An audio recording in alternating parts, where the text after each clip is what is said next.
without also having economic development around those transit stops. And I'm excited that this gives us yet another tool to accomplish that goal.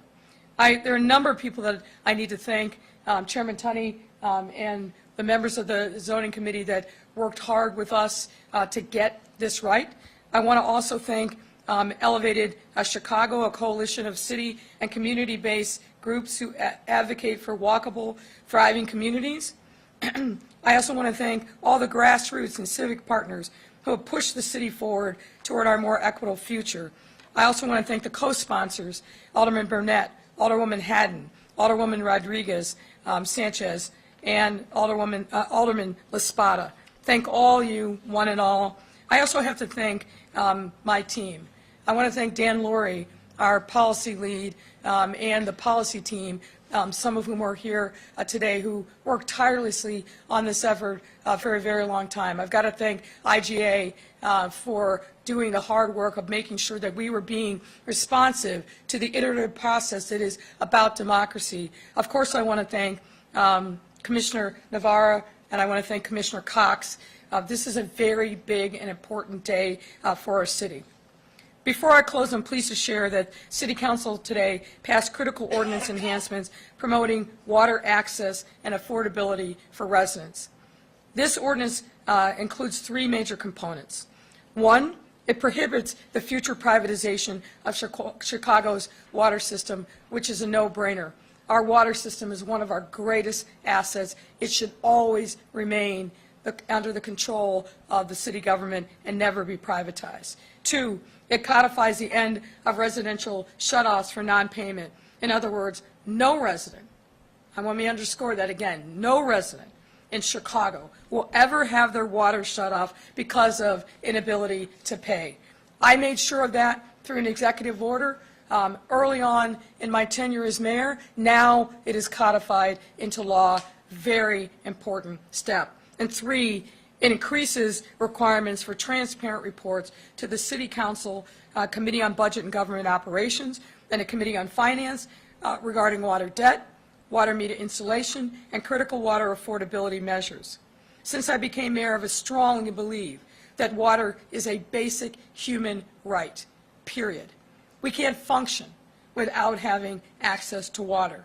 And it shouldn't be that if you can't afford to pay, that somehow you are lesser and that human right is taken away from you. It's wrong, it's unethical, and we will never do that again in the city of Chicago, I am very proud to say. Let me also say this. We also know, though, that from time to time, people have challenges and struggles paying their water bills, paying their sewer bills. That's why 2 years ago, we stood up the utility billing relief and low-income household water assistance programs. And in a nutshell, if you're having trouble paying, we can help you. We can tailor a payment plan that suits what your financial needs and wherewithal are. And if you pay, if you have accumulated debt, you pay for 1 year in that payment plan, your old debt is washed away. Yes, pun intended. I'm proud of the work that our teams have done to make sure that we are delivering for the residents of the city, and the city utility billing relief program is critically important. If you are hearing this press conference and you want to know more about how you can get access to this vital program, please visit utilitybill.chicago.gov. That's utilitybill.chicago.gov, or simply call 311 and say, I want to know about that utility billing relief program that the mayor talked about. Now it's my pleasure to welcome Department of Housing Commissioner Marisa Navarro. Thank you, Mayor, and good afternoon. Over the past 3 years, a working group of dedicated leaders brought together by Elevated Chicago worked with the City of Chicago to create a transit-oriented development plan that would create jobs, improve pedestrian safety, and increase affordable housing options near Chicago's vast public transit network. I want to say a word about why we did this. You've heard from both the mayor and Chairman Tunney about what's in the actual ordinance, so I won't run through that. But I do want to talk just a little bit about why. This is not the city's first rodeo when it comes to transit-oriented development. There's been an ordinance in place since 2013, and it has been updated before, but this one is different. At the start of Mayor Lightfoot's administration in 2019, we sat down with Elevated Chicago and their partners, and we analyzed the data of how TOD was working. You heard about this from Chairman Tunney. 90% of developments from 2013 to 2019 were on the northwest sides, West Loop, downtown. In other words, to that point, TOD had largely bypassed the south and west side, even though we have really rich transit networks on the south and west side, bus, rail, metro. So we knew we had a lot of work to do to right those inequities, and that work turned into the city's first equitable transit-oriented development policy plan that passed unanimously out of Plan Commission last year, and today we celebrate the passage of the city's first equitable transit-oriented development ordinance. So I want to thank first and foremost the mayor. We introduced a very strong ordinance on this based on her push and her support. Thank you, Mayor. And thank you to Chairman Tunney for your support and passage, and to our aldermanic co-sponsors, including here with us, Alderman Burnett. And I want to just say a word about the incredible coalition that really locked arms with us to first determine what was needed and then do the hard work of getting to today. And actually, it is such a robust coalition that the list is too long to read, but I'll just say a few. We've talked about Elevated Chicago, Palenque Logan Square Neighborhood Association, and DeLeo Institute, Greater Chatham Initiative, Emerald South, the East Garfield Park Community Conservation, Chicago Urban League, Federation of Labor, Metropolitan Planning Council, Active Transportation Alliance, Illinois Environmental Council. This group was on it. In fact, every time I reached out to an alder person, almost, I heard, I've already heard from my community on this. In fact, Alderman Burnett called me one time and said, your people just left, I'm in. So with that extraordinary level of support and push from community-based and citywide groups, I can assure you that what was accomplished today is just a start. We're so thrilled about this work. Thank you. Up next is Commissioner Maurice Cox from the Department of Planning and Development. Good afternoon. Good afternoon. So the Connected Community Ordinance has passed. So finally, we give all neighborhoods a fair shake of being socially, environmentally, and economically designed around equity. So it's a very, very, very important step to furthering the city's goals of encouraging the kind of vibrancy and sustainability in development that we all know has avoided so many communities that have historically kind of languished, even if they had access to transit.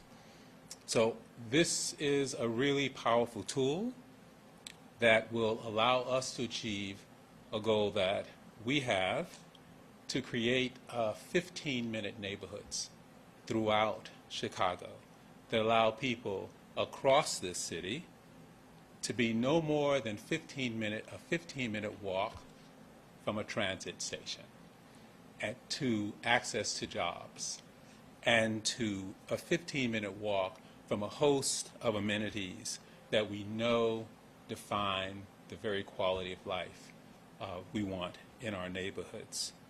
So this type of development is not new. Many in the city have had the advantage of transit-oriented development. We know residents all throughout the city have asked for it. Business owners support it. Developers support it. And the level of community engagement to get us to this day today is evidence that this is where Chicago needs to be. So the policies in the ordinance are the product, as you've heard, of 3 years of coalition building that has worked on the idea of how do we make equity tangible to residents. And in the meantime, we have been piloting equitable transit-oriented development. So we already have evidence of planning and housing initiatives that are showing us what equity in development looks like. And so I would just say that the Invest Southwest initiatives have prioritized proximity to transit. These have led to catalytic projects along the corridors. So with this ordinance, those type of developments are codified in public policy and will go on for years and years to come. So for us, this is a part of healing. It's a part of healing some of the harmful effects that previous policies have resulted in over past decades, and we are turning the corner. So through this ordinance, I feel we'll be able to see the 15-minute neighborhood be realized across the city. It's about pedestrians first. It's about living in the city without a car. It's about having access to transit. So I congratulate all of those who fought long and hard to make this happen. And I'd like to bring to the podium Michael Carter as our last speaker. Good afternoon. Thank you so much for having me here today. My name is Michael Carter. I live out in Riverdale, and I'm so thankful to our mayor and the city for what they've done for me. I didn't have no water in my house for 16 years. I got real sick, so I wasn't able to work for it. So I had no money or nothing for 16 years. No water. My water bill was $44,000. $44,000.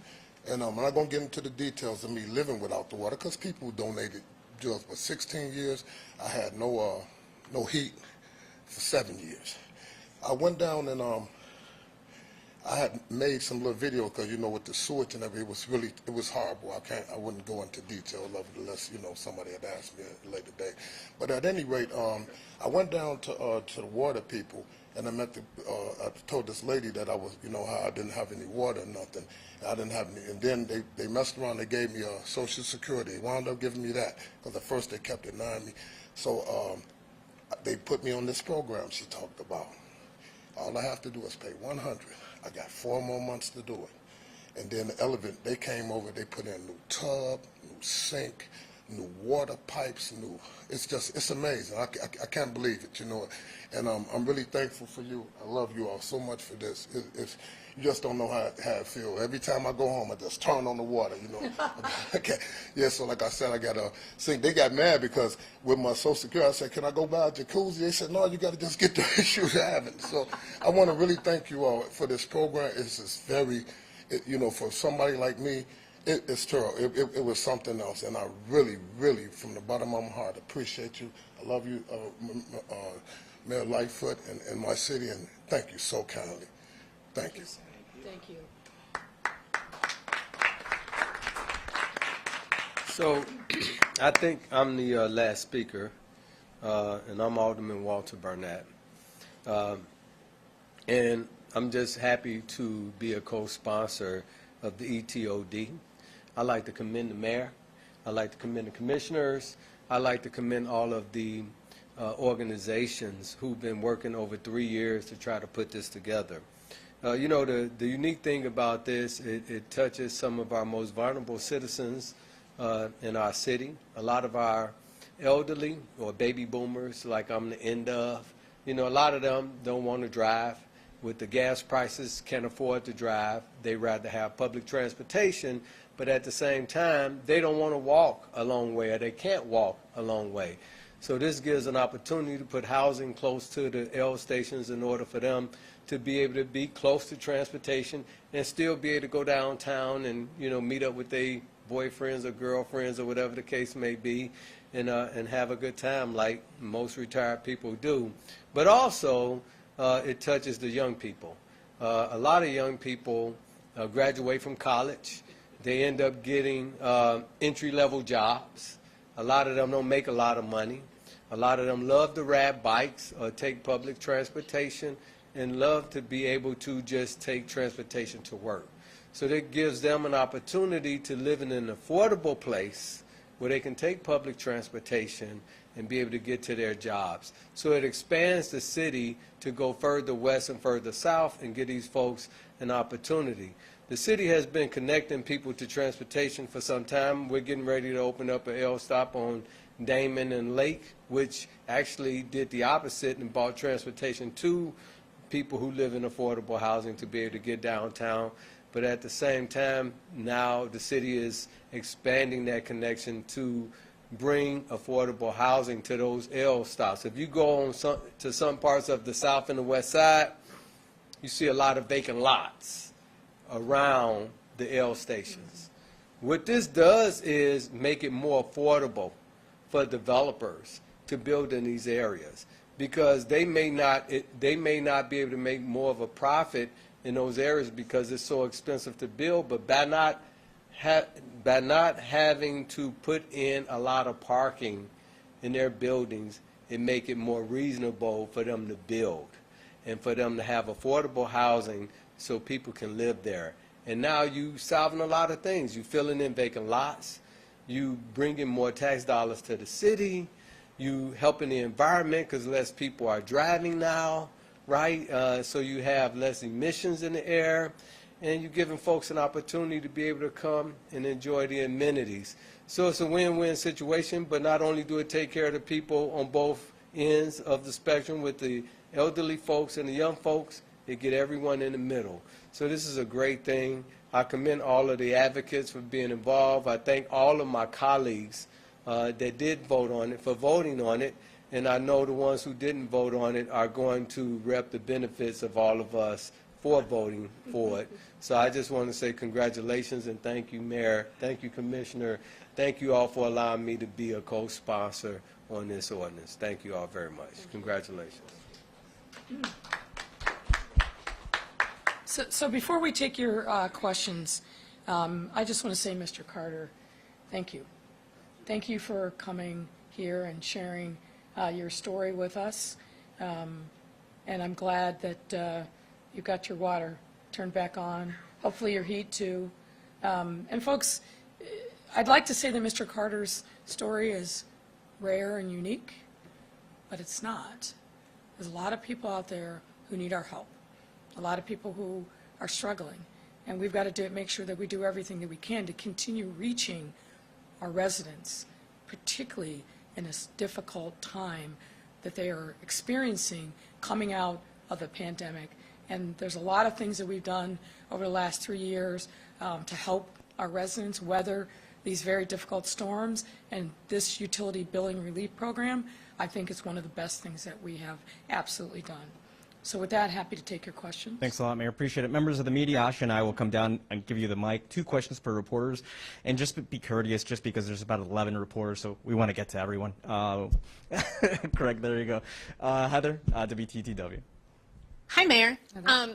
2 times the Citizens Office of Police Accountability has determined that officers who responded to the unrest in 2020 lied about those interactions with members of the public, and COPA recommended they be terminated for that. Does that represent a pattern in the Chicago Police Department that you're concerned about? And what would you say to people who interacted with officers on that day and who have now seen that the officers told investigators things that were not true? Are you saying that there were 2 times over Yes. the course of... Involving Miracle Boyd outside the Columbus statue and involving Mia Wright at the Brickyard? Well, this is precisely why we have a system of accountability in the city. And it sounds like the system worked. HUD yesterday found that the city of Chicago had engaged in discriminatory processes involving the siting of the new General Iron facility on the southeast side. Your office said in a statement you reject those findings. How do you explain moving a facility that pollutes from Lincoln Park, which is 80% white, to a part of the city that's 83% black and Latino? Well, recall that the Department of Public Health denied the permit. So anything that doesn't acknowledge the fact that the city denied the permit and didn't allow that requested use is completely wrong. it is preposterous to suggest that even the consideration of the permit application, which we must do as a right, somehow was a housing discrimination. I've never understood the HUD's theory of jurisdiction, but we'll let the lawyers sort it out. But it's preposterous in all of its permutations to suggest that somehow we discriminated in housing by entertaining a permit of a company that, by the way, has been in that community for several decades. Right, ABC? Mayor, you mentioned, interestingly enough, about the drag racing, that there's information suggesting a lot of these organizers and the drivers are coming from out of the city. Do you think there's going to be a significant problem actually going after these people if they're not in the city? You know, how are you going to impound vehicles that are coming from elsewhere? Well, I don't want to go through all the things that I think the police department now will be able to do as a result of the passage of this ordinance. But to suffice it to say, these organized events are a significant hazard. And I think by significantly upping the fines, by giving more latitude to do towing, and I think the police department will also use some other techniques to make sure that when the police do come, one of the big things that we've seen is when the police do come, then everybody tries to scatter, but they're driving over sidewalks, they're driving through lawns and making even more of a hazard. So there's a lot of discussion within the police department about new strategies to address these issues, and we will be looking at where the people that the cars that we tow, the people that are charged, where they come from, and working with those communities to the extent that they're outside of the city of Chicago. We've got, I think, a great record of working with our regional partners on a range of public safety issues, and this will be included in that list.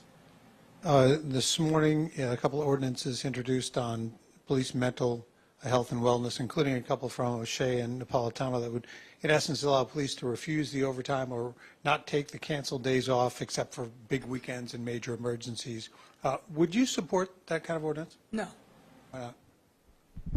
I don't think it's appropriate for the city council to be setting the personnel rules and policies of the Chicago Police Department. That would be a pretty extraordinary thing. I don't know that there's any precedent in history. Obviously, we're very concerned about the mental health and well-being of our officers. You've heard me say this many, many times, that I'll repeat it because I think some folks haven't heard it. Being the police in this time is extraordinarily difficult. And I hope you all actually report that and not little snippets. Let me say it again for those of you who seem to have some difficulty reporting what my words are. It's very difficult to be the police, probably the most difficult time in our nation's history. And as our folks at the Department of Public Health have said, particularly over these last 2 years, the surge in challenges that people are facing from a mental health standpoint has exploded exponentially. And with it, unfortunately, suicides. And police are not immune from the same kind of stresses and trauma that all of us experience on a daily basis. But layering onto that, the fact that they are meeting people on their most difficult days, and that trauma is something that it's almost impossible not to carry with you. Now, I can't sit here and tell you, nor would I even try, what motivates or what the deciding factors are in people who choose to take their life. But what I do know is that this is a department that now understands the necessity of really emphasizing health and well-being. It's one of the strategic pillars of the superintendent's strategic plan. We, with the assistance of City Council, put $20 million more on top of what was already allocated for officer wellness that's being utilized in this year, and I expect us to build upon that, hiring more clinicians, opening up more facilities to help support officers and their families. So this is a really difficult time. I certainly understand the concern of the aldermen, and we have always been, as we did last month when we passed an ordinance to provide survivor benefits for family members where officers had committed suicide. These are complicated issues. They require us to work together to work through them. We've committed to doing that. We are doing that. But what I don't want to do is, for the sake of pandering to a crowd, do something that frankly undermines the flexibility that every single department needs to have to address emerging HR issues. All right, Alex Sandkin. Hello. On the property tax levy and CPI, the other day you said that there might be some guardrails this year to prevent what would otherwise be a 9% increase in property taxes. Can you elaborate on that a little bit? Does that mean a permanent change to that provision in the city code so that it wouldn't go above a certain amount, or does that just mean a one-year holiday to get past this year? We are having conversations about what the appropriate steps are, and when those are ready, I'd be happy to share them with you. Like with the budget, before the budget? As I said, we are having discussions about what the appropriate guardrails are, and when they are ready, be happy to share them with you. Okay. So there was a lot of talk in council today about potentially lowering the speed limit from 30 to 25 miles an hour the way other cities like New York have done. Is that the logical next step here to try to get people to slow down? I think there's a number of things that we have to do, and that's certainly something that we are looking at. Cities across the country have done that to lower overall what the speed level, limits are, and I think that's something we have to take a look at. But I think there's also an opportunity for us to really emphasize to folks what the consequences are of speeding, distracted driving, and frankly, a bigger, longer issue is vehicle construction. Because vehicles now, if you get hit, as you heard, over a certain level, your chances of survival really are reduced. So a lot of the car safety has been built around the driver and the passengers inside the cars, but there hasn't been the kind of science and research, I think, that there needs to be around what the consequences are of a collision for other cars and also for pedestrians. I know that that's an issue that the Secretary Buttigieg and his team are looking at and having conversations with car manufacturers about. So I think there's a number of different things that we need to look at, and not the least of which is to really tell people, slow down. Speed does kill, and we've got to really emphasize that. We all saw through the pandemic when there were fewer cars that were on the road, people were just driving like mad. Back in the day when I drove myself frequently, I saw it myself, and I'm going to say I was guilty of it. Now as a passenger, watching what people do when they're driving, the amount of people that are looking at their phones, putting on makeup. I mean, I've seen everything under the sun, and it's extraordinary to me, and it would be laughable to some extent, except it has deadly consequences.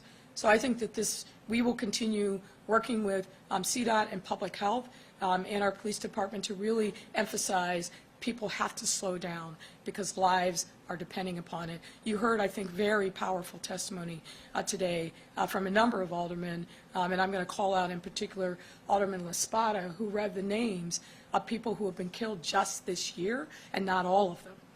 This is a huge public safety and public health crisis that we absolutely must address. Greg Pratt. Good afternoon, Mayor. So the Sun-Times had a big story about arrests being down, and arrests are down citywide. Are you concerned about the amount of arrests being down, and how do you raise them up so that you have fewer unarrested crimes? Well, you ask an interesting but I think complicated question. And let me start by saying, despite the fact that arrests are down, our officers are working very, very hard. They're on track to surpass the number of illegal guns that they're taking off the street. And I believe as of yesterday's numbers, we're down 15% in homicides and almost 20% down in shootings. I think you also have to account for the fact that in prior years, some of those arrests were for marijuana possession, which is Now that marijuana is legalized in Illinois, obviously it's not a surprise that some of those numbers are down. I think what I would say is we should never encourage arrest for arrest's sake. The arrest should be people that are committing felonies. So the test is felony arrest, not arrest overall. And I think the superintendent and his team are really placing an emphasis on making sure that we hold violent, dangerous people accountable, felony arrest, and particularly emphasis on people possessing and obviously using firearms. So the number being down in and of itself, I don't think really tells the whole story. We have to really look at what are those arrests? Are they felony arrests? And importantly, what are the consequences, meaning what are the results in terms of public safety? And I think what we've seen year over year and month over month, even more remarkable, is a pretty significant downturn in shootings and homicides, which is a good thing. And I'll repeat it again and hope that the media actually prints this. We're down almost 15% in homicides and almost 20% in shootings year to date. Well, and on the subject of public safety, there's a recurring criticism out there was made earlier by the aldermen who were doing their press conference about their stuff today, O'Shea, Lopez, Tabarez. One of the criticisms on public safety is that some police officers feel restrained. You know, the way they often express it is let the police be the police. I'm just wondering if you can, and that's a phrase I think I used today, understanding reform is important, obviously, but what do you say to people who feel that the pendulum has shifted too far and officers don't feel second-guessed or don't feel comfortable doing their jobs? Well, there's no question that there's more scrutiny on law enforcement now probably than in any other time. But I don't think that's a bad thing. And when I hear those, let the police be the police, oh, you mean like John Birch? You mean like SOS? You mean like the people who caused the taxpayers of this city to pay out hundreds of millions of dollars in settlements and judgments and attorney's fees? Those folks? You mean what happened before we put in constraints around police pursuits where people were driving, sometimes with lights and sirens, sometimes not, at speeds in excess of 80 and 100 miles an hour. And in the 5 years before I became mayor, the city paid out over $100 million in settlements and judgments because of car pursuits? Or you mean the circumstances where, and foot pursuits, one of the most dangerous activities that the police can engage in, where too many people ended up getting shot in the back? So when you sign up for an organization like law enforcement that's led by civilians in a construct of a constitution where we have to abide by people's civil rights, if that's not the job that you want and you feel like we're holding you back, it's probably not a job for you to be in the city of Chicago. There have to be rules. And fundamentally what this comes down to is this. For way too long in this city, things have happened with policing that have undermined the legitimacy of the police in communities all over our city, particularly black and brown communities.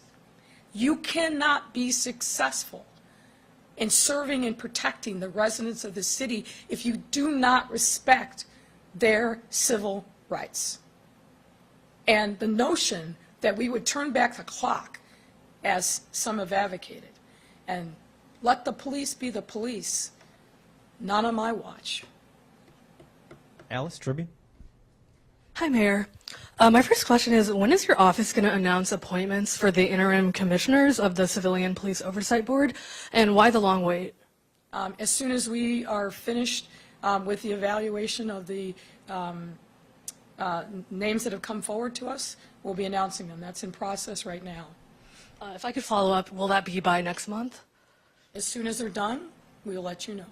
Okay, also wondering, on the provisions in the ethics and transit equity packages that were taken out during negotiations, are there any that you want to work to bring back, or do you think what passed today suffices?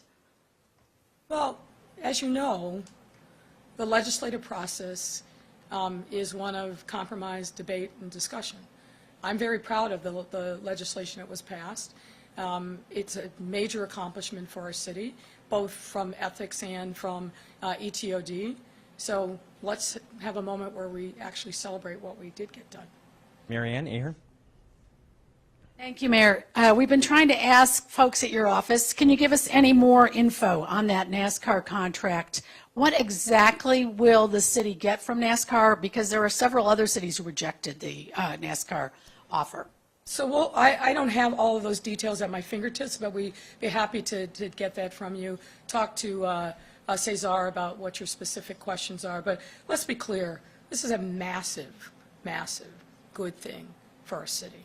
The fact that NASCAR will come to Chicago, expose our residents, and particularly I'm looking forward to the opportunity for young people to see not only the newest generation of cars, not only experience what happens with these drivers, but to really look behind the scenes and understand how the STEM education that they're getting might actually translate to either being a driver, maybe a person in a pit crew, somebody who designs these high-end cars. And of course, we know this from when NASCAR came to our city with the esports, I think a year plus ago.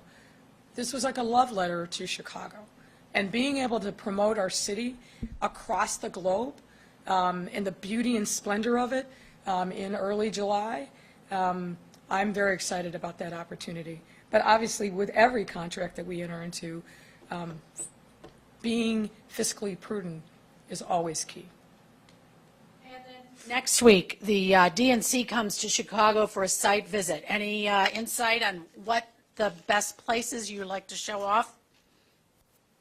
Well, I don't know that that's been confirmed by the DNC, so I don't want to get ahead of that. Well, your social media promoted it and said, can't wait to see her, or something like that. Clearly. Justin Lawrence. Pardon me? Justin Lawrence. Hold on, let me, I think she was still talking. There's a lot of opportunities for us to showcase the city, and as you might imagine, when the DNC does come for a site visit, they have very specific things that they want to see, particularly around venues, logistics, meeting the folks who will be, that we would put forward as a team to manage the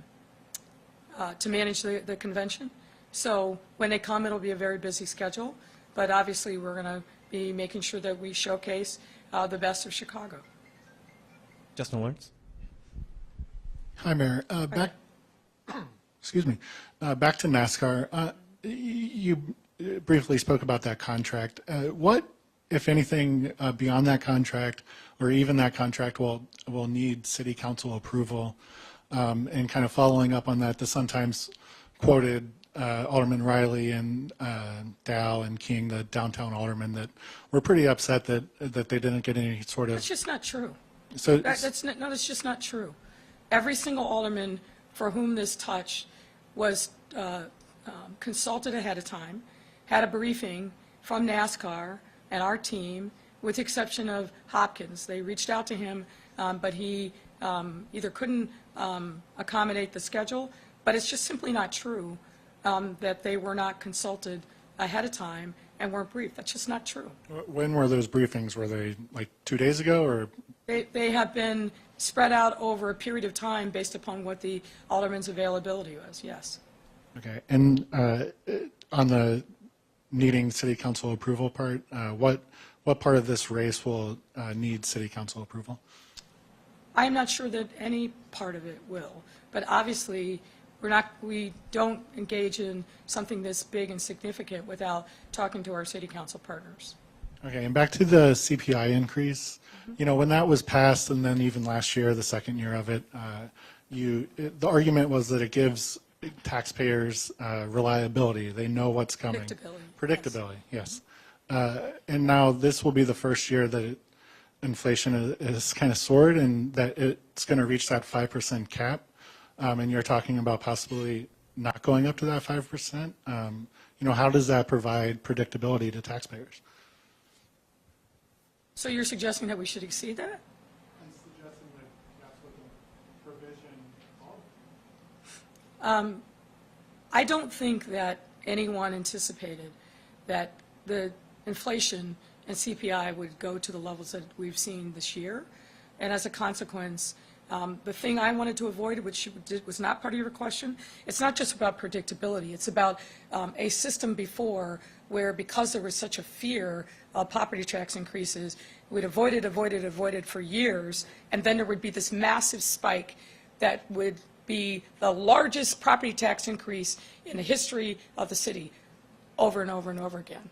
That doesn't make any sense to me, and it didn't make any sense to us when we proposed it to City Council and it was passed. So, again, we're in unusual territory here because of the level of inflation that we've seen, but we're not interested at a time when people are struggling to keep up with inflation, whether it's gas prices, groceries, all the other things that have gone up over the course of this year, of hitting them with a whopping property tax increase. So, as I've said now several times, but I'll repeat it again for your benefit, we are looking at ways in which we can put some guardrails around the CPI to keep it manageable and not place an undue burden on the taxpayers of the city. Thanks, Mayor. Aaron? Hi, going back to Civilian Oversight Commission, are you worried at all that any further delay in choosing, your picks for this commission is going to seep into election season, as petitions can be passed beginning next month and people are going to be, potentially running for the district councils? Well, as you know, there was a long period of time before those names got to me. What I think I have an obligation to do is to make sure that we have done our diligence in understanding who these folks are, so we make picks that make sense, and that it's like a puzzle piece. You want to make sure, given the parameters of the ordinance, that there's balance and representation as defined by the ordinance. So we're working our way through that. We'll get to it, and we are going to make these announcements as quickly as we can. I guess, but what is left to do? I mean, City Council took time to vet these, their picks, and... You're making an assumption that is not correct. Shruti? What is that assumption? You're making an assumption that the full vet that we would ordinarily do with anyone that's a city commissioner was done by the City Council. That's not correct. Thank you, Aaron. Shruti, Bloomberg? Good afternoon, Mayor. My question is a little bit broader, but it touches on several of the topics discussed today. You also talked about the Chicago Recovery Plan earlier this week. My question is about where you see the Chicago economy going from here. Chicago has been a long-term economic anchor of the Midwest, but increasingly you're seeing smaller cities compete for whether it's corporate headquarters, company expansions, tourist conventions, whether it's DNC or something else. How do you hope to stem or curb the losses? Well, there's an assumption baked into your question that I don't agree with. And I don't agree with because the data says something entirely different. Last year, we had 173 companies make pro-Chicago decisions. 73 of those were corporate relocations from companies that could have literally gone anywhere in the country but chose Chicago. And another 100 Chicago companies that expanded their footprint. This year, already, we have 99 companies that have made pro-Chicago decisions. And I'm happy to report that a material percentage, both last year and this year, are going into Invest Southwest communities. As you know, I just came back from a business development trip to London and to Paris, and I'm very confident that in both of those cities, we're going to generate new opportunities for businesses to come to Chicago. So the premise of your question is somehow we're losing all this business and we're competing against smaller cities. That's not what the data says. And I feel very confident that we are and will always remain the economic center, not only of the state of Illinois, but in the entire Midwest. People will come to Chicago to reach the markets here, but to also reach the markets in our surrounding states. So I feel very comfortable about where we're situated. We have one of the best economic years in 2021 that the city has seen in recent years. We're off to an incredible start this year. So I feel very good about how we are recovering, and that doesn't happen by accident, but it happens because people have confidence in our economy, the most diverse economy of any big city in the country, a plethora of diverse talent to populate those different businesses. And when you're seeing some of the big companies like Kellogg, like Abbott, come to Chicago, I think that tells you really all you need to know, which is they're betting on our city because our city has everything that it needs for businesses to be successful. Do you see an increased level of competition from other smaller cities? I mean, populations have grown in a lot of cities that are smaller than Chicago because of, whether it's, lower taxes or weather or whatever it is. But I'm just wondering if you've seen that increase. What I actually see is Chicago having another advantage that you haven't listed, which is that we believe in justice for all, that we believe in the bodily autonomy of women, that we believe in allowing women to make their own choices about the situation of where and when they will access reproductive health care and bear children. We believe in making sure that the LGBTQ plus community has a place here and safety. We believe in not tolerating discrimination against Asians, against Jews, against immigrants and refugees. This value statement of the city is a differentiator for us. And I know that because I've been in those rooms talking about these very issues and talking to business people that are having second and third thoughts about being in states that devalue the rights of their employees and residents and that undermine the value statements that all of these companies have. It's hard to live in those values when you are located in a state that devalues all the things that are important and consistent with your company's ethos. So I see us actually as having an incredible competitive advantage based upon what is happening across our country, and we are leaning into that advantage. Thanks, Mayor. We'll go all the way to the back. Craig Delmore. Hello, Craig, Mayor. there you are. Let me follow up on that last question. Is it possible to quantify what you're hearing or how much you're hearing from either other companies or business groups responding to that Chicago represents different values? Well, I can't tell you specific data yet, although we are tracking that. But what I can share with you anecdotally is that this message of being a welcoming city for all, of standing for justice for all, really, really resonates with the CEOs who are hearing from their employees, particularly the younger generation. We don't want to work, we don't want to live in a state that doesn't respect our rights or our values. This is a big conversation that is happening in the C-suites all across the country, and we are taking that message aggressively, not just in advertisements in the Wall Street Journal, not just in advertisements in publications in Texas and in Florida, but we are taking that directly to the business leaders and challenging them, but also giving them information about why Chicago is a better option for them. So that's what I meant when I said we're leaning into it. It's something we talk a lot about. For example, when we were in London and Paris last week, we talked a lot about this issue with European countries, companies that may have been thinking about other places in the country, and we said, not so fast. Recognize what's going on the ground in the United States. And if you care about these issues, then you're going to pick a city like Chicago, because we are going to always stand for equal rights for all. And my other question, a quick one. You established during the debate that there is no speed camera moratorium here in the city of Chicago. You also heard from the aldermen who are saying we want more. What are the I shouldn't say what are the odds, but what's the outlook for some of those areas getting cameras where people are saying, we want them, there's too much speeding here? Well, look, this has obviously got to be a data-driven process because that's what state law requires, but we've already reached out to those aldermen to say, let's sit down and have a conversation, or some of them were already actually on a list, and, you know, the cameras, like almost everything in our life these days, the supply chain challenges is disrupting our ability to deliver on those cameras, so I think the probabilities are quite high. Mallory, WLS. Hello.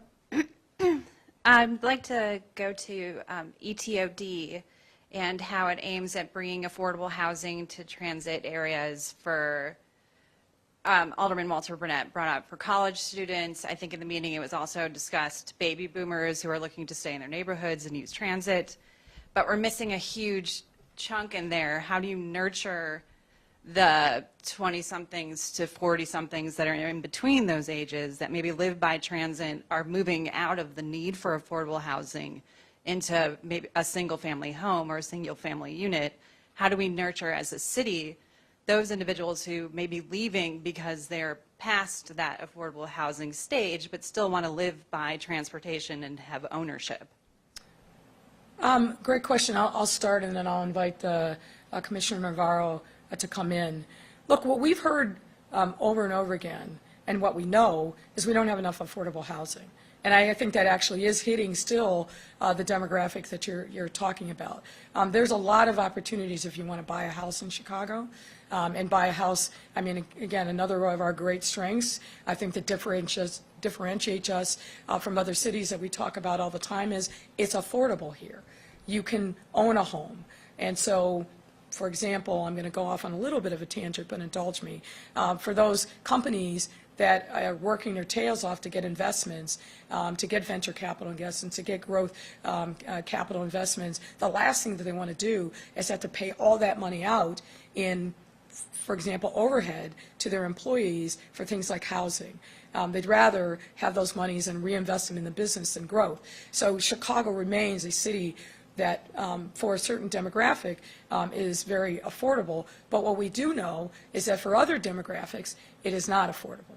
And, you know, again, Commissioner Cox and I and other parts of our delegation were in London and Paris, where we're seeing some, I think, very unique things that both of those cities are doing to build the 15-minute neighborhood, which means that you have a range of options, price points for housing and amenities for people in those neighborhoods. So this, to me, is a really important step, particularly if we think about being able to retain population in areas of our city that don't have a sufficient level of housing. This is a really, really important step. That's why we fought so hard for it. That's why we spent so much time working with a range of different advocates. But I think it solves a problem that is very acute, and we've got to make sure that it happens. We spent a lot of time, for example, talking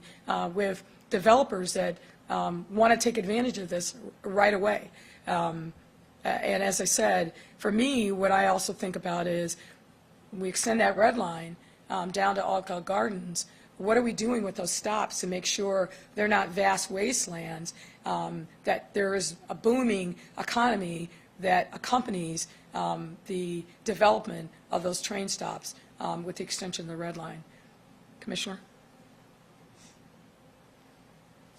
Thanks for the question. I'll give you an example that we covered yesterday in a press conference that we had. We had the developers of a development called 43 Green at 43rd Street in the Green Line.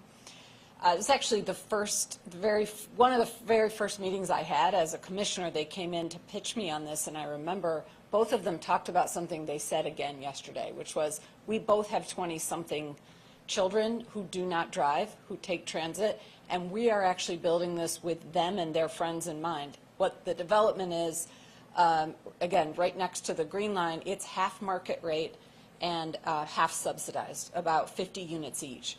And so the idea is that we're getting at the range of people who don't want to or need to drive or drive often, and that we can use our subsidies to leverage, and the private market can kind of co-leverage a development right next to transit where we're getting at a range of incomes. When you're speaking directly to homeownership, I think one of the things we've spent a fair amount of time at the community level in education around, sometimes we hear people say, but we want more homeownership, and where we need to spend and have spent some time together with Commissioner Cox and some communities is to say, we hear that loud and clear, but within 4 blocks of a transit stop is not where we're looking to emphasize single-family homes.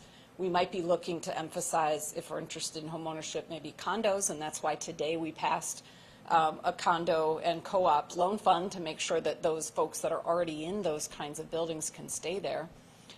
But fundamentally, we're looking for our densest development near transit with reduced parking. And when that can be home ownership, great. In our most challenged neighborhoods, it's hard to do condo buildings in that way, so we're mostly talking about rental in those spaces. Thank you. For the mayor, again, just a question about Cam Buckner put out a statement. This is in regards to the HUD letter and investigation. His quote is, "Your ego threatens to cost Chicago hundreds of millions of dollars in federal housing grants." Do you regret ever kind of making the possible decision of moving General Iron? I know that you didn't. Essentially, the city just took that back, but do you regret ever going through that motion? So as I've said many times, it's the silly season. And people will say outrageous, uninformed, self-serving things to have reporters report on it. I'm not going to help them by taking the bait. Thank you, Mayor. Thank you for your patience, everyone. Have a great day.